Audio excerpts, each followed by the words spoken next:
Hi guys! Tayo po ay gagawa ngayon ng homemade banana Q. So ayan po, nilagyan ko na ng mantika ang ating palayok. And then sunod, gagamitin ko ay brown sugar.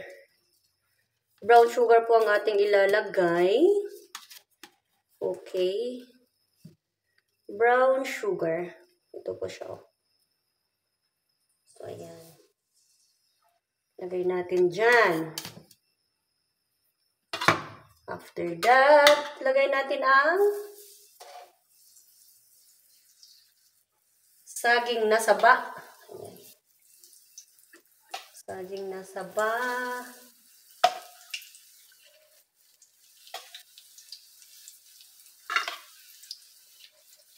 Gawa tayo ng panghimagas.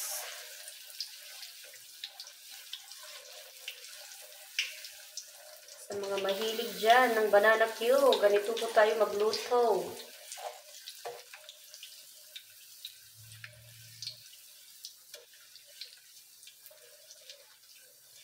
Diba?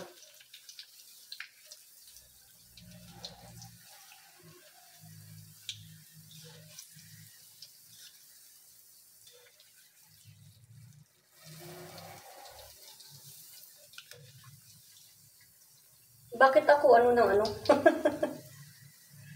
Diba? Ano ng ano? Ano lang guys, parang trip ko lang na magluto ba? I'm craving for sweets. Ayan. Hindi makita pero ano siya, may coat na siya na sugar.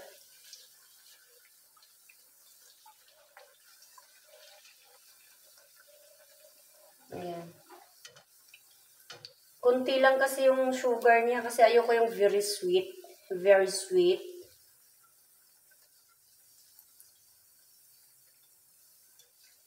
Panghimagas lang baga.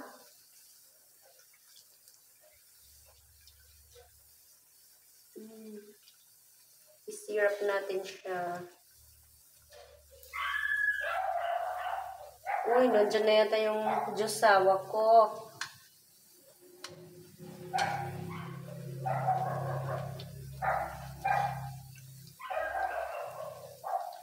Yung asawa daw, yung aso namin parang nakakita ng multo lagi.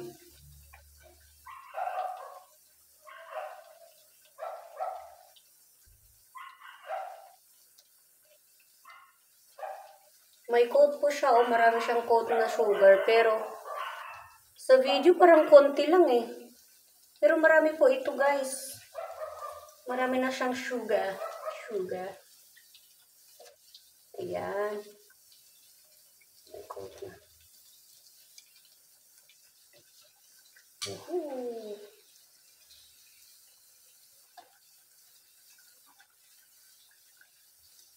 Kinontrol ko talaga ang asukal niya guys. Para lahat simot. I-roll natin para makuha niya yung asukal. Don't worry guys about sa mantika kasi meron pa akong lulutuin doon. Maraming sugar. Marami pang saging. So kunin ko, ipakita ko sa inyo ng malapitan. Kasi parang konti lang asukal pero marami yun. Ayan, ganyan siya guys. O yung coat niya. Ayan. Marami. Paikot-ikutin lang natin hanggang makuha ang mga asukal. Kasi sayang din yung mga asukal kapag hindi nagamit dito sa saging ba. Ganun. Ayan, luto na siya at ating hahanguin ng ating banana Q. Let's turn off. Ayan. Luto na siya. Luto na siya. Ayan.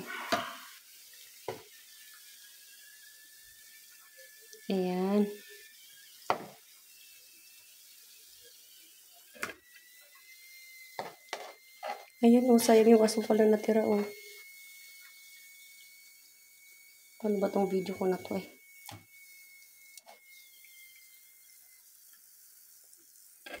Ano. 6 lang guys yung ginawa ko. So, let's dig in!